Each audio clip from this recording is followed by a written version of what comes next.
too mixed up. I have no idea. But anyway, it's Tuesday and my internet is going in and out. How wonderful for me. It's Tuesday for me today now while I'm recording this, and I'm going to show you some techniques. I'm just going to walk you through, I'm going to walk you through fussy cutting.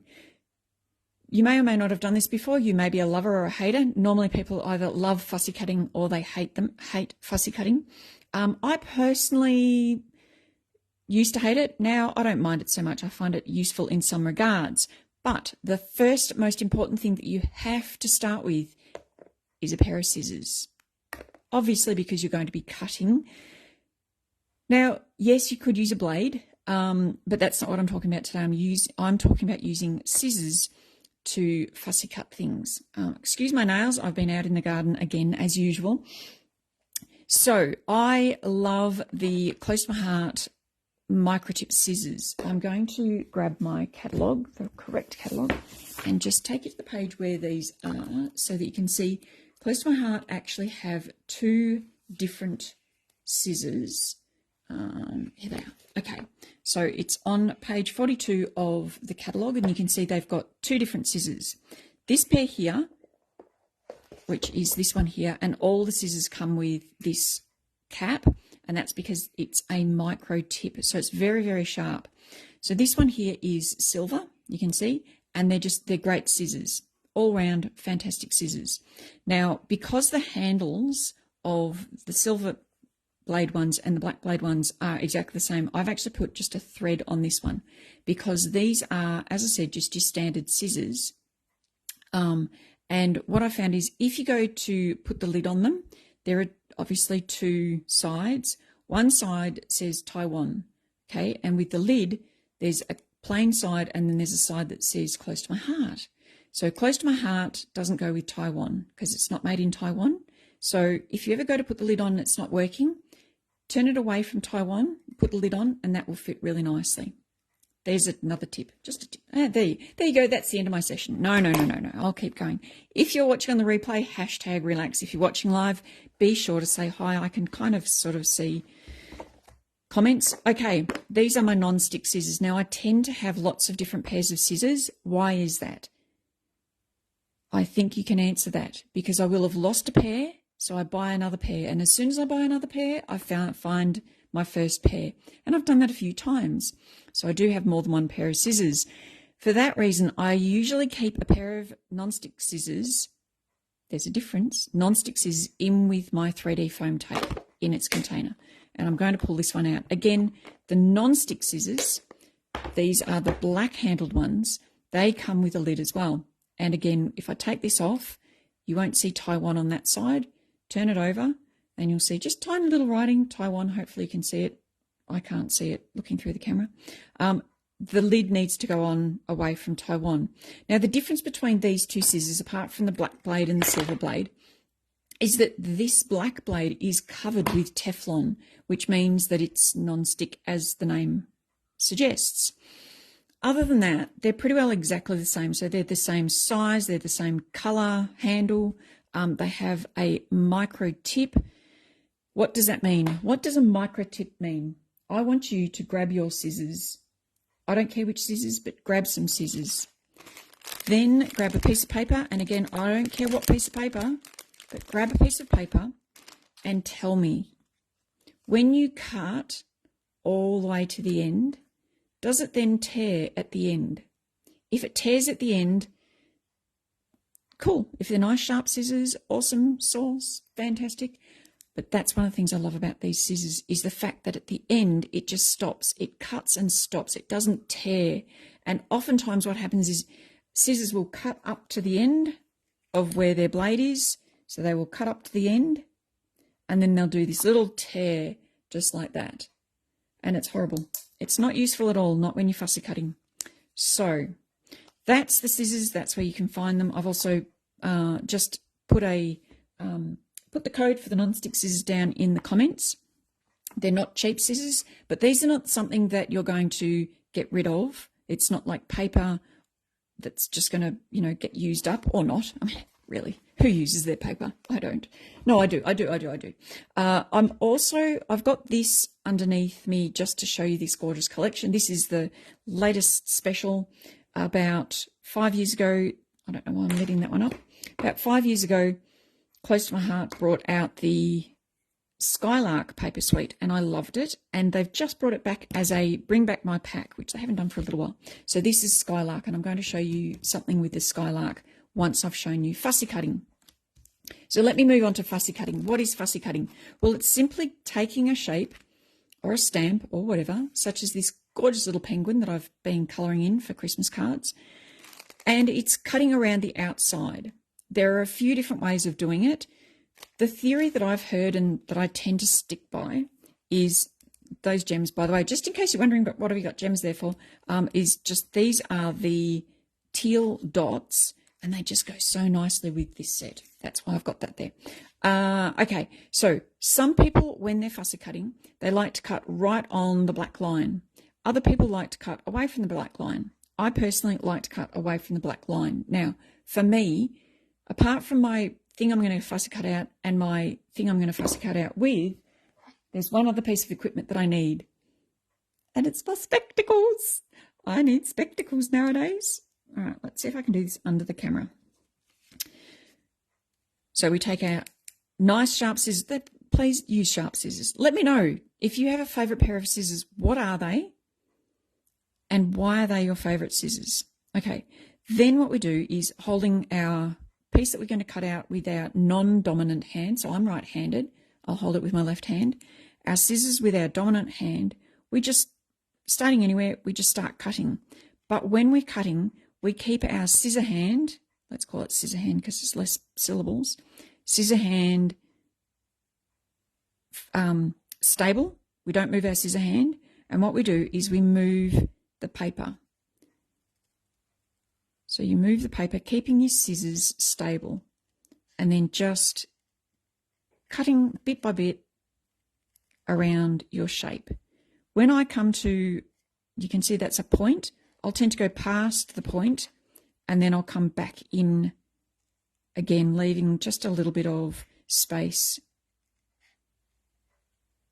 between the edge of what I've stamped and where I'm cutting, just to give that little white border.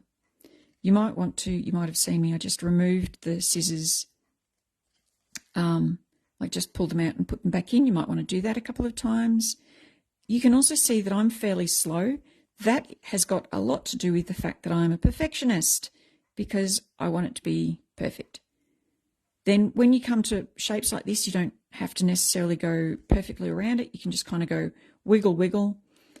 But just notice how my scissor hand, just call me Edward, my scissor hand is not moving, apart from when I put it down to make a joke, but my paper is. Now, it's getting really fussy up there, so what I'm going to do is I'm actually going to stop my cut there. I'm going to turn this completely around, come back in and cut down this side. I have no idea why, but my voice has been really croaky lately. I don't know if you can pick it up on the camera. Okay, and then I'm going to cut that off because that's just a nice sharp point that I can then come back in and cut around there. Now, why was I making such a big deal of the micro tip on these scissors before? Because if you want to get into really small areas, sometimes the whole blade of the scissors, so all of this, is too hard to get into.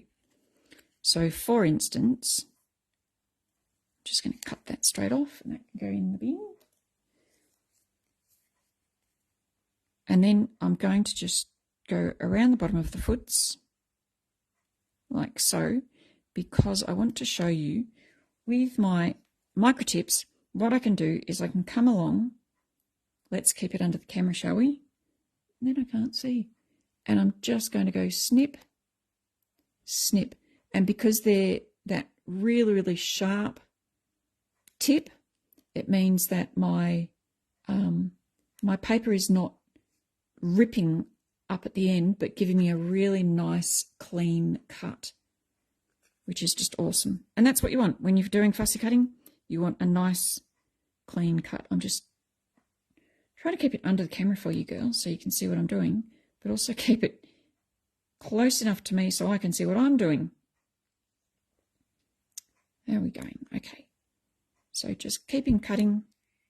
And then when it comes to these, I'll cut down and I'll cut in, and again using the tip of my scissors to go all the way down into that little gap.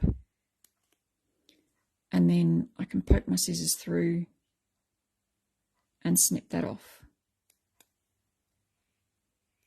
Like so. Now up into this part there between the fluffy bit of his hat and his head, her head, again, I'm just going to use the tip of my scissors right at the tip to get around and in there. Now, I could have just left it and not bothered, but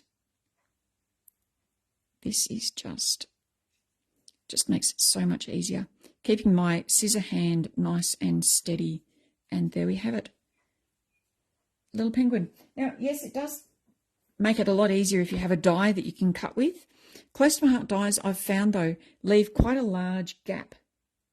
So when you're using a die and a stamp, there's quite a big gap, which is why sometimes it's good to fussy cut. It gives you more control of how wide the gap is between the line and the edge of your paper. So there's my little penguin. He's cut out and he's going to go onto my card. I'm not colouring in the hat. If you notice here, the hats are not coloured in, and that's because I'm a crazy lady and I've actually stamped some hats. So there's my stamp, and I'm going to do some paper piecing, which is another technique that I can always talk about another time. So that is done, and I have just a few of those to do. I'm making up Christmas cards at the moment. So that's fussy cutting. General rules are have a nice sharp pair of scissors. The close to my heart ones, I cannot flog these enough. These are brilliant. So close to my heart scissors are absolutely awesome.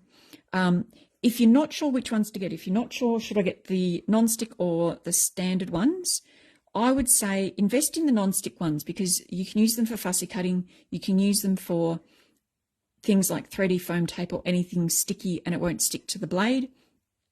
They are a little bit more expensive. They're more multi-purpose. These ones are great for fussy cutting. They're also good for when you're cutting ribbon. So if you want to cut ribbon or thread, these are not recommended, because what happens is you go to cut the thread and it just slides off because they're Teflon coated. The other thing that you can do with scissors, not fussy cutting, just, other things you can do, is you can also rough up the edge of paper. For instance, if I grab this and I just do that, so I thought that you had to have the blade open, which is quite dangerous because these are very sharp. You can have the blade shut. If I do that and rough up the edge, it's kind of like a paper distresser, but it's only one tool. And then that can look really nice on some paper. The other thing you can do with these, which is a little bit more dangerous, as I said, I don't have a blade, an X-Acto knife, I think they call it.